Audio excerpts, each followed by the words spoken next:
Good evening. My name is Jeff Saint. I'm here with a couple of friends that you know well if you've been listening to the Polemic Pool. I want to start off by saying tonight one of our arguents, one of our polemicists, is sleeping on the job, so to speak. Laura Castelletto could not join us tonight, but I'm joined by Steve Anderson here on my left. I'm going to say hi, Steve. Hey, Jeffrey. And Jerry Bowles on my right. Howdy do.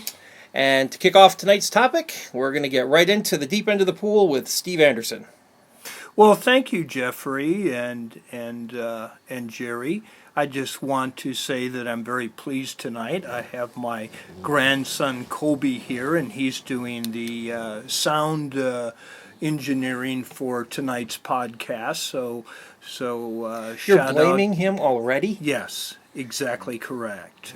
So it's nice to have my grandson Kobe, who is 14 years old and is probably twice smarter than I am. But anyhow, be that as it may, our discussion tonight, or my argument tonight, is more about, or we hear this conversation that we are to be civil. And that in order to, go along or to get along, you need to go along. And that the problem with government today is that there's a incivility amongst us, and that's why things don't get done. Now, I'm not necessarily arguing that that's not true. However, what I am arguing is that incivility plays an important role, and contextually it plays a very important role when you're dealing with minority rights. When you're dealing with the majority of the people and your rights need to be given or gotten or fought for, uncivil behavior can be a very fruitful endeavor. And I can list several of them. We can do the white hat and the black hat. For example, in the civil rights leadership role, the white hat was Martin Luther King. And the black hat was Malcolm X. If you read some of Malcolm X's speeches today, they are just absolutely incredibly spot on. And I think you needed someone that had that kind of incendiary approach and language, a use of language, to get the points across and shake up the majority white race. And with that, I hope that there's enough clarity there that we can work on that from there. Any thoughts? Well, I was thinking that there are good examples of when it works. Mm-hmm. I think your depiction of Malcolm X and Martin Luther King was a good one. It's also a case study where we can say, we can see how the civil rights movement led to successes in Congress and in legislature and judicial rulings, etc. But there are other times when it leads just to total failure. Mm-hmm. Now, hang on, Jerry. I was thinking of an example I'm hearing you, and I'm picking up from Steve that you're crediting the success of the civil rights movement more to Malcolm X and an incendiary rhetoric than to Dr. Martin Luther King, and certainly not a passive rhetoric or behavior, but a more polished and civil behavior and rhetoric. That's not really what I expected to hear. I'm not giving it that degree of quality, but it's just that both existed. It's an historical fact. Malcolm X was there. He was being a rabble rouser. He was part of the movement. He was part of the raising of black identity in that time. Yes. As was Martin Luther King. Clearly. And there were others, many others, of course, who played a role in bringing about a new black identity and a new appreciation in America for where the black race should be in relationship to the greater society. Right. So, yeah, Martin Luther King, yes, he by far had the greater impact. I don't deny that. But you have the radical element which stirs the pot and gets people thinking, and that was Steve's point. Yes. And I agree with him that much. Okay. Now here's a time, I think, that where radicals, let's say, the radical edge Sure. of a movement Sure. can go too far and go to not have no production. And I was thinking of the leftist movement during the times of the Vietnam War. There was an insurgency with SDS and leftist thinking, and there was a rise of leftist movements, the student left, and they were tied in part to the anti-war movement, where they had a great deal of success, but they tried to go a step farther, bringing movement towards questions of justice, what do you call it, economic justice, leftist causes and whatnot, and they basically not only were they verbally aggressive and in attempting to raise awareness of injustices that they sought to Sure. ameliorate, but they became radical in action too. What you get with Weathermen Oh, sure. and various other offshoots, some Yes. of them violent, and there was that whole process ended up going nowhere, and perhaps did more damage to the American left than good. Well, the problem with your premise, in my opinion, is that we don't know what would have happened had it not been for these radical. All we know is what we know and what we have now and what came Well, yeah, we're from looking it. back. We're looking back. So to imply or indicate that somehow that rhetoric and even call for violence, which is where I draw the line, and maybe that's where you're going with it, because I draw that line too. But I'm not sure that you're able to say that that really was a negative for the anti-war movement, or for that matter, civil rights and everything else. I'm not sure how you can quantify that, because we don't know what effects they had. Totally. Are we trying to quantify, or are we simply looking at qualifying? I think we're looking at the quality of the argument, not the quantity of the arguments. Yeah, this is kind of hard to. So to I wouldn't look at history and say let's quantify, because I don't think there's anything that can be quantified. I think we can look at it and say quality-wise, in terms of what is it, not why is it, is an easier entry barrier to meet. So looking back, I think what Jerry's talking about is the result, not how many results, but the final result in the final analysis. Right, and I think that's what you were saying, is that I'm suggesting that we wouldn't know what the result of that behavior that they had is or was. And so let me ask you directly, Steve. Do you believe that making intentionally incendiary, pardon the alliteration, that making intentionally incendiary comments using words that are just politically, I don't want to say incorrect, because there's a lot of connotation and that's a pretty loaded term, but certainly culturally and societally sensitive to groups of people at large. Do you think that that is a positive Do you think that that is a tool that should be employed more frequently rather than less frequently? And is there a context around that for you? I'm not sure that's the way that it should be posed. Well, that's the question I'm asking. Do you just Okay, think well, it should or shouldn't be? Well, may you- I answer it my own way, because I don't like the way the question was okay, sure. set Ask up. yourself the question and then answer it. Okay. That's what I Okay. do that for me. What I'm suggesting is that anytime there's a rights movement or movement where the majority has control over the minority of people, I think that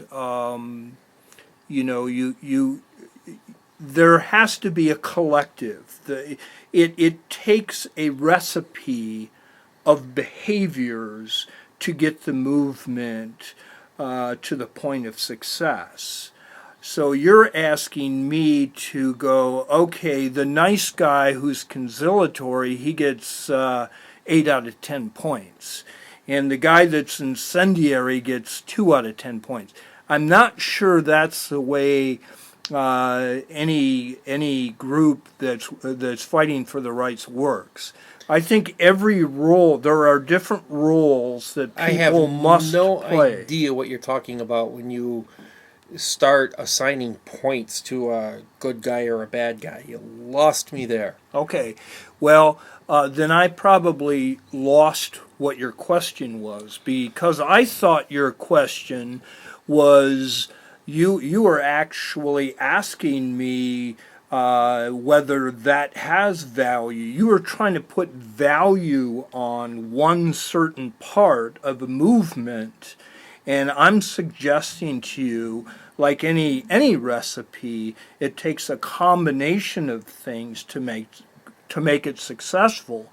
And to argue that being conciliatory is the way to go. I'm not arguing we should be conciliatory. I'm not arguing we should be passive. What I'm trying to focus in on is the linguistics that are used within the rhetoric of the movement.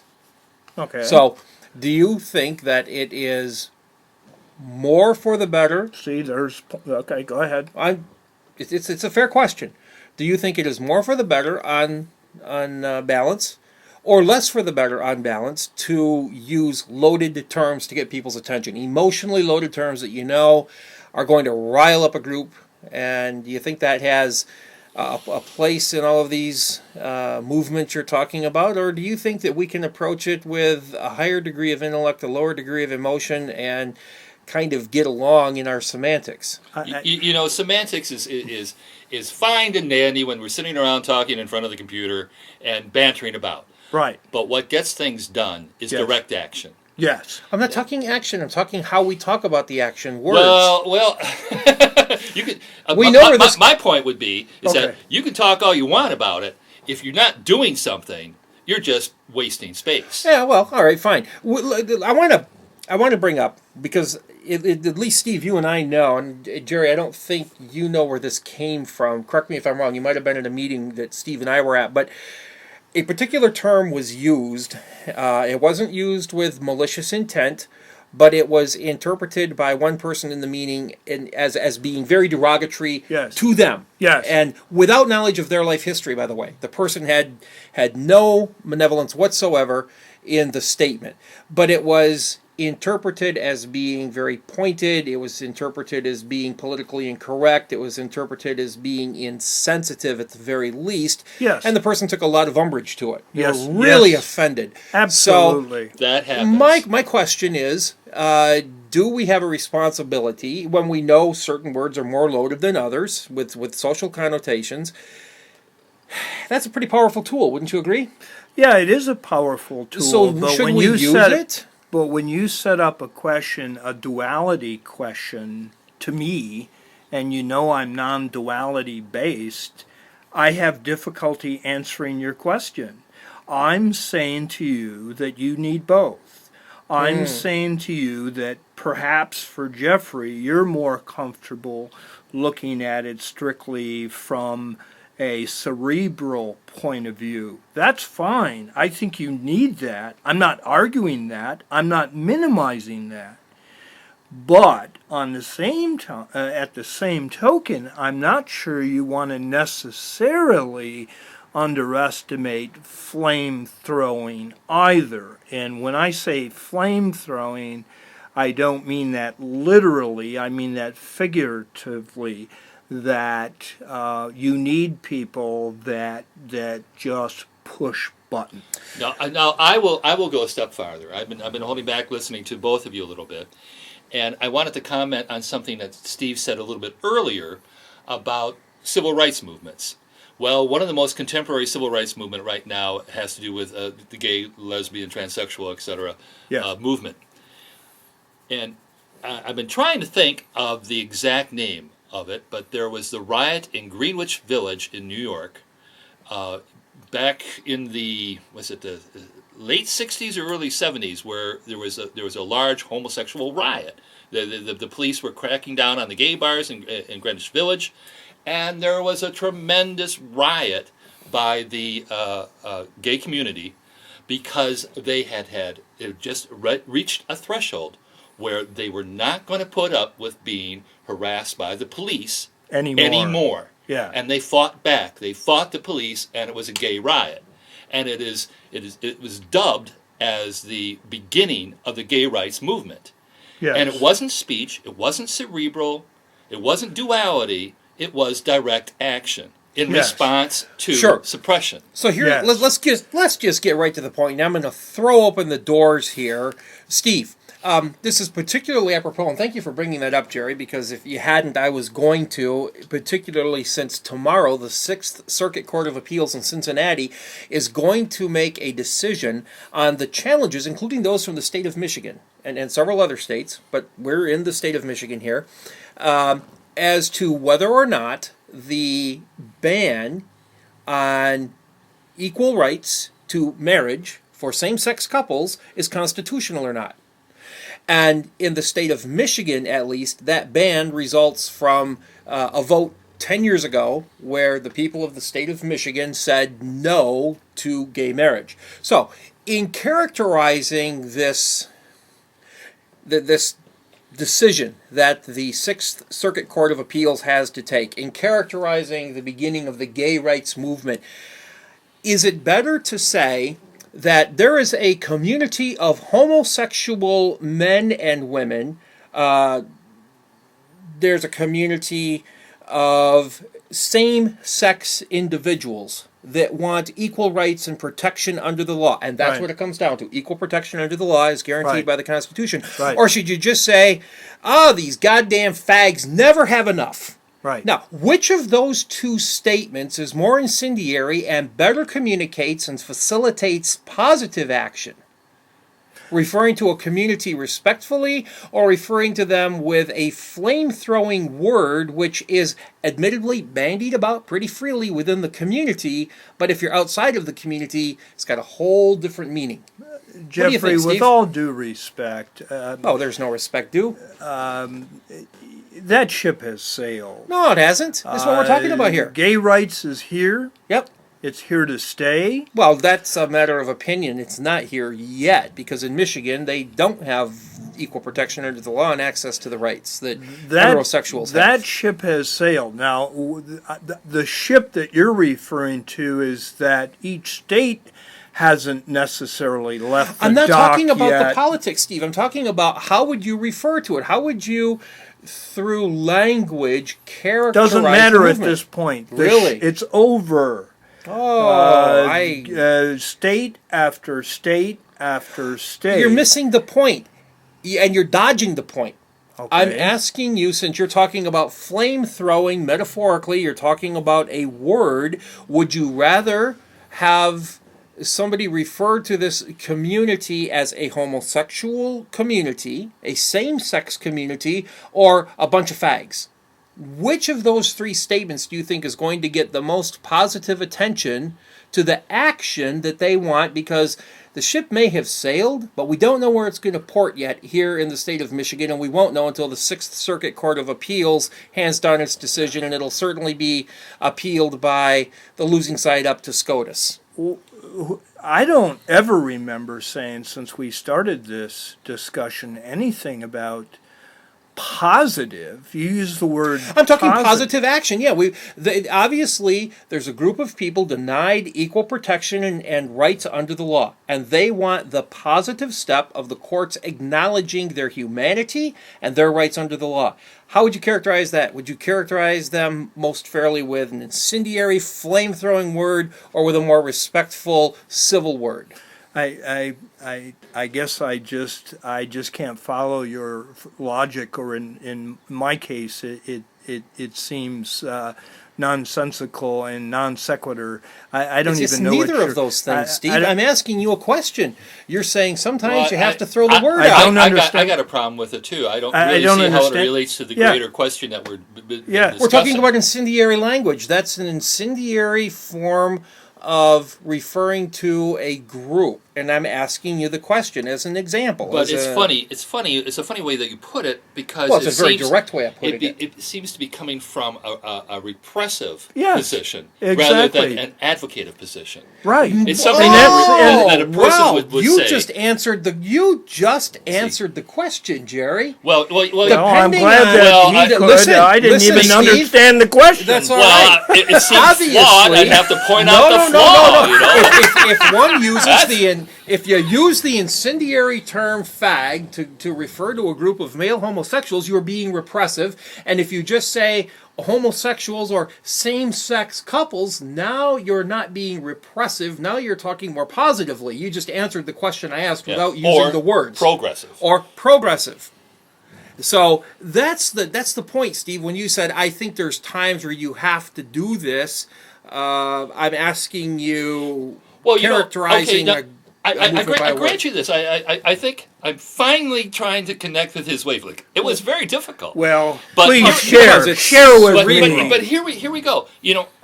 We tend to think of our society as being this very liberal front thing where we're constantly expanding our liberal nature and qualities of our society and government. Sure. Well, we go through a lot of regressive phases. Of course we do. We've talked about that and before. there are movements afoot today, the Tea Party movement, etc., where people wish to dial the clock back. They're trying to alter society in a conservative fashion. They're trying to turn back the clock, insert old time values, religious values, blah blah blah. And if they want to use the word fag as a way to shift things back, wow, that light just came on, Steve. Now the ship is sailing. It hasn't sailed yet, but it's sailing. It just took an awful lot of wind. No, it's not my wind. I just had to explain over and over and over. I think someone ought to drop the anchor. I got to tell you here. Well, if we need to throw you overboard, Steve, we can do that. Good. I just wanted to throw out some lifelines to that whole conversation. There's got to be a phone a friend in here somewhere for you, Steve. Well, let me say this. As we go on further, would you mind if Jerry be your interpreter so at least I can understand what the hell you're saying?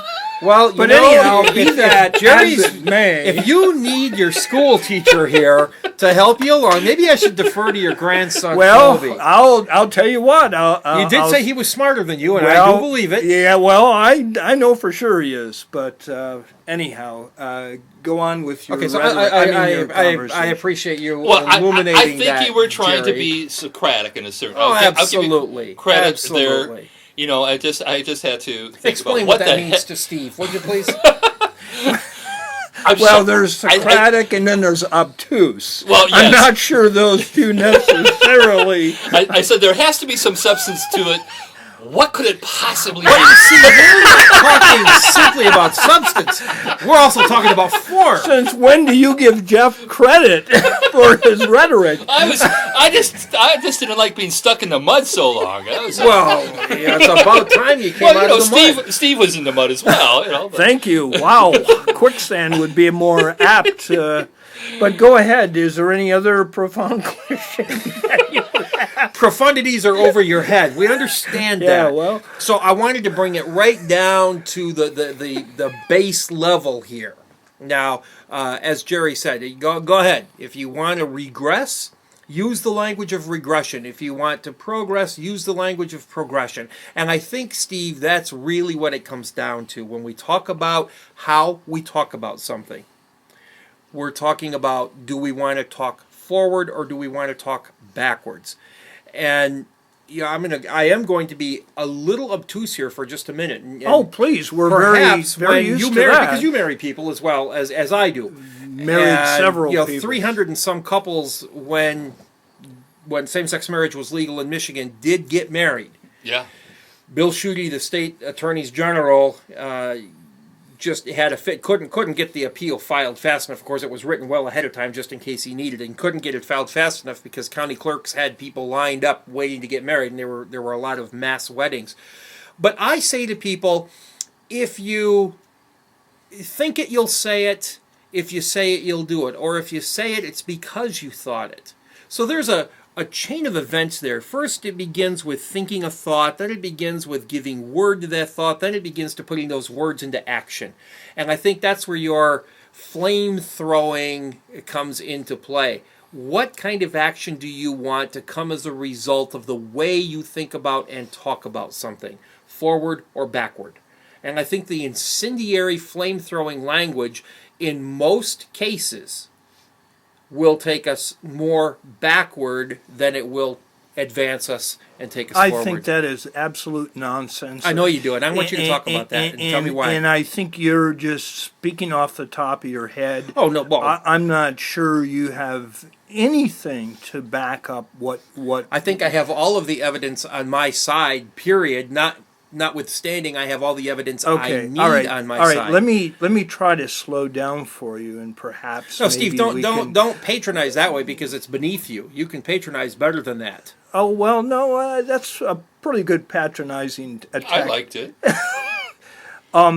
You're taking things out of sequence. No, I'm not taking them out of sequence. Oh, okay. You didn't have a sequence to take them out of. Okay, all right. Fair enough?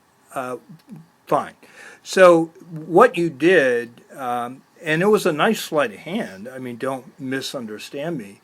You took a rights movement, and when the rights movement is really fighting for rights, you need a whole collective of methods to get those rights. One of them is incendiary. Now, then all of a sudden you juxtaposed after the ship has sailed, and now you're saying, as all these states are giving gays rights, state after state, now you're asking if you should be incendiary. You're taking the entire thing out of sequence, and I think it's beneath you. That I'm not taking it out of sequence, and there's probably a lot of things that are above me, a lot of things that are beneath me, and some things that are on level with me, and I have the same relationship to those things as well. But correct me if I'm mistaken. I was under the impression. I'm not talking in general. Oh, I was under the impression, Steve, that was simple. That what we were. It's not always as simple as it seems, and that's the problem. I was under the impression we were talking about language and how what we say affects what we do, and how what we do certainly affects the results. And see, that's the problem I have with this whole conversation. It's all about language. That's why I'm not jumping in so much, because it wasn't. It's not just language that wins the day. Of course, I will grant you both points that Jeff's civil approach to that he seems to be advocating is absolutely mandatory in any kind of rights movement. And I don't argue advocatory progressive movement. And I will grant you, Steve, that flamethrowers, verbal flamethrowers, are needed in order to raise awareness of an issue, to bring it to the forefront of public discussion. It seems so obvious. I don't know where. Yeah, but I think that that pulls the argument short of what's necessary to actually move things along. Well, share with us what's necessary. Well, I look back at the slavery movement, at the anti-slavery movement, the abolitionist movement in the United States. Yes. And you had a lot of good people advocating, Quakers and other good folk.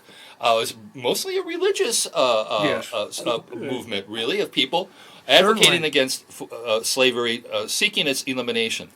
And then you came across people like John Brown, Yes. and who said, what we've got to do, if we're ever going to move forward, Yes. is to take direct action. Let's go seize an armory. Let's go free some slaves. Right. Well, yes, that was violent. He broke the law. Yes. Got killed. Right. But he became a hero. He pushed that whole abolitionist movement so much far forward in public sentiment and northern appreciation for the problem than anybody else, any other Quaker practicing their good And civil that's language. exactly my point to Jeff. Don't talk to me about John Brown now and how that's going to help or not help, how incendiary he is about rights for blacks today. Put things in proper historical, context, and then I can follow your rationale. My but when you question take remains, things out of Steve, sequence, my question remains. I'm you lost. used the term blacks.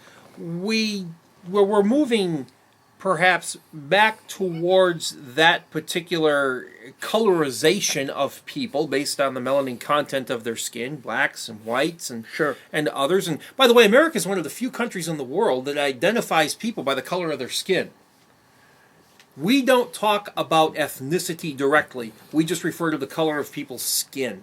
But we're moving back towards the black term and a little bit less from the African American label. And my question for you is, there are other terms, and in written literature, it's called bowdlerizing. Do you know what bowdlerizing is? Are you familiar with that device? I've heard that, but I would need a little bit finer definition.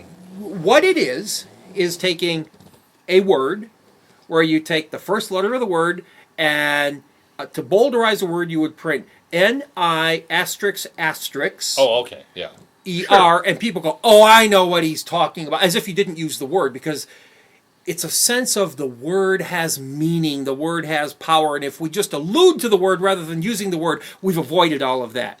And to that I say, bull asterisk asterisk sh it. Okay? Sure. Now, what did I just say? I said bullshit. All right? Would you, in looking at some of the problems we're having in our country, we're in a it was voting Tuesday today in August in Michigan, and there's a lot of talk about the Republicans and the Democrats, and the Republicans, the least effective Congress we have ever had by so far, that they're an extreme outlier. And one of the justifications is because if they were to really pass any legislation, who would get credit for it ultimately is the sitting president. And so in order to prevent President Obama from getting credit, the Republicans who control the House have said, we're not going to pass any bills because we don't want him getting history.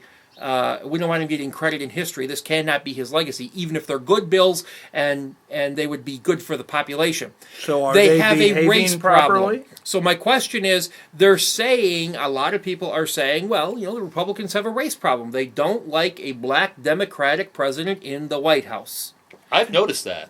So my question is, some are right out there. I've heard a few of them. Depends on what pocket of the country you happen to go to and read from and listen to. Sure. But there's others that use a different word for President Obama, who, by the way, is half African American, half European American, but we always forget the European American because he has the phenotype of the African American.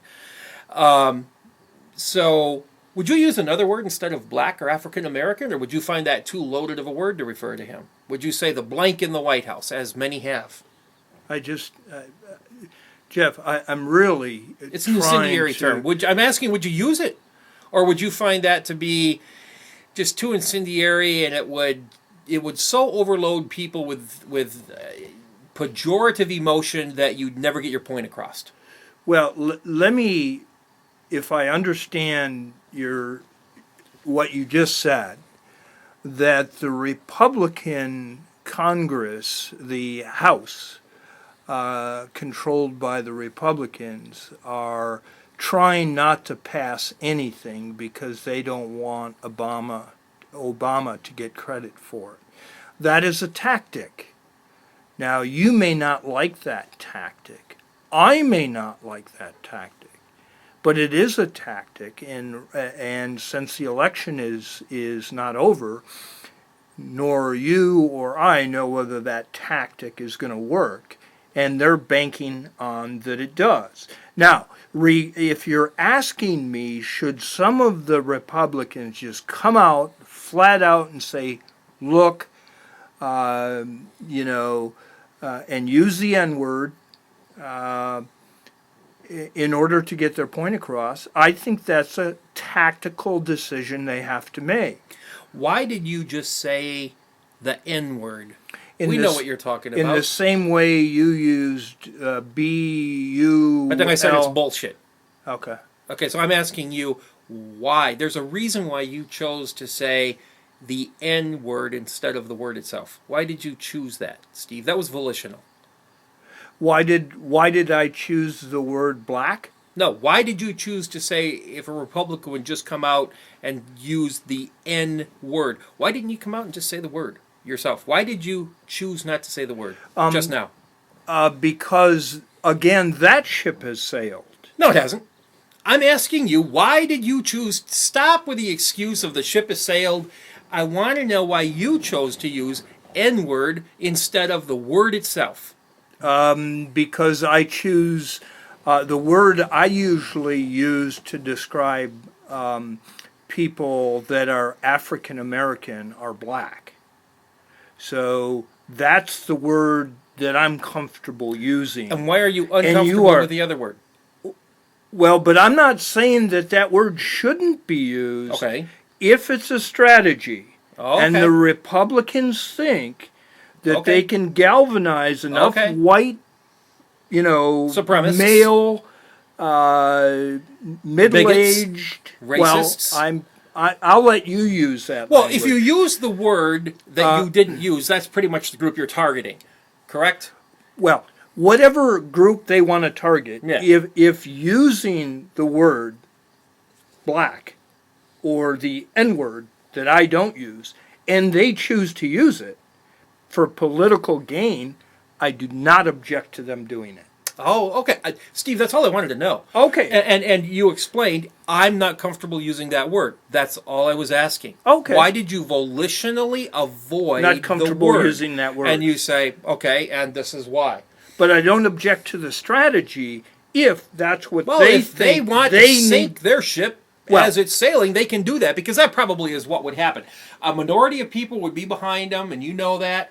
But I think they really would sink their political ship if they came out with that kind of a racist statement.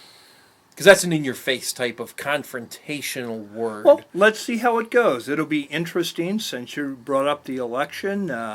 Matter of fact, my friend just filled out his write-in ballot or whatever, his voted, and so we'll see how it goes. We'll see how their strategy works, and if it doesn't, well, today, you know what's kind of interesting right now? Yeah. Is that the right, the Republican right, the Tea Party, they are more incendiary than any other political group or action in the U.S. at this time.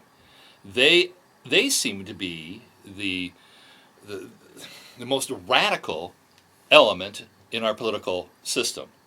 And so their language is often very incendiary in order to rally their base. I rest and my case. That's the point I've been making from the beginning, is that when you say it's metaphorical flame throwing, when you use these words, if you go out and you start talking to an audience and they're just kind of sitting there and you can hear them breathing, but they're waving their little fans because they're warm and they're rolling their eyes and some of them are nodding their heads, and you haven't gotten through to them and you know the needle hasn't moved. You got to start dropping the code words. You got to drop those code words. Drop those code words, and suddenly they're going to wake up. Now, some of them are going to wake up against you, and some of them are going to wake up with you, and some of them are going to wake up for you, but you know what? You got their attention. And so I find it to be a linguistic, rhetorical device. I couldn't say it more eloquently. As a matter of fact, what a way to wrap up a show by having the guy that has parsed every word that I've uttered today. True enough. And has come full circle. Oh, I've not come full and circle. I'm right where I absolutely started. agreed with everything that I started with at the beginning of the show I'm with. right where I started, but congratulations. Yay! It took you 39 minutes to figure it out. But you know what? The point is we had the time to get you there. Seemed obvious to me. It seemed obvious to me, too. So, But with that, isn't it really pathetic that the guy whose topic it is didn't know what the hell he was talking about until the last 30 seconds of his own show? Speaking about not being able to know what their topic is, I understand that it's your turn next time. It's going to be my turn the next time we talk. And what I'd like to do is kind of dovetail a little bit off what we've been talking about tonight. And instead of it being at the level where we've been talking, I want to talk about not the words themselves, but the effects of the words themselves. And I'm inspired to do this because of the current Israeli-Gaza conflict. The is Israeli-Palestinian, if you will, Israeli Jews, Arab Palestinians, but also kind of around the world, and also for millennia, the Japanese-Chinese conflict. And the reason I say it dovetails off of tonight's podcast is simply because the way people are talked about has a direct effect on how others feel about them as well as how they feel about themselves. And if you dehumanize a population of people, and if you don't talk about them as sentient human beings, all of a sudden they really do become, metaphorically if you will, just collateral damage. And the fact that the Israelis have killed 1,800 plus Palestinians, including many, many, many innocents. We talk about women and children, but there's a lot of innocent men as well that have been killed. It hasn't been the IDF, Israeli Defense Forces, against simply Hamas offenders. It has been against where Hamas is, and a lot of people have died. On the Israeli side, there have been about 56 deaths. Now, that's a horrible way to keep score in a war. And yet, as horrible as war is, and it cannot be won, it's a matter of who loses less. In this case, we don't know who's lost less yet. In human life, the Palestinians seem to have suffered the most, but that's today. We won't know the score of this war for a long time to come. Well, and let's not give away our show. What next I want time to talk now. about. Yeah. Well, no, I'm not. What I want to talk about is that the way we talk about other human beings affects not only their perception of themselves, the perception we want others to have of them, but also our perception of ourselves relative to them. So that if we kill another human being, if we've dehumanized them, it doesn't really matter. Well, you are absolutely correct. We started having conversation before we started the recording, and one of the books that always comes to mind is The Art of War by Sun Tzu. And if you want to read how one has the art of war and how the art of war should be done, then I would highly recommend that you read that book, and it very well touches upon what you're talking about. Well, I think that'll be an interesting discussion. And there's another book, another doctrine called just war theory. Oh, yes. Oh, yeah. And that has been brought up several times in the last roughly month of this conflict. Today was the 29th day of the conflict. Sure. And so just war theory, neither side, neither the terrorist group Hamas, which in 2007 was democratically voted into power, nor the Israeli Defense Forces, their military group, has met the threshold of the just war as that doctrinal theory is presented. And I don't know, Steve, have you read Sun Tzu, Art of War? Oh, yes, Have more you than read that, once. Jerry? It's been a long time. It's been a long It's time. on my shelf, and I read it, quasi-regularly. I don't read it that much, but I've read it a couple of times. It's a lot of information to digest, And so that's what I want to talk about next time. Wonderful. It's a great recommendation, Steve, for people to read that Perhaps or read I'll excerpts. peruse it. Yeah, So, I'll peruse hey, it before next podcast. Please do, because And at then- least you can sound like you know what you're talking about. That then. would be and a if change. you could come prepared, it would be a change. And It'll be my turn to parse. Yeah, so, there you go. absolutely. And if you haven't parsed, you don't know what you're missing. I got to tell you. All right, you guys take so care. Thanks for a lot. Good night. Good night.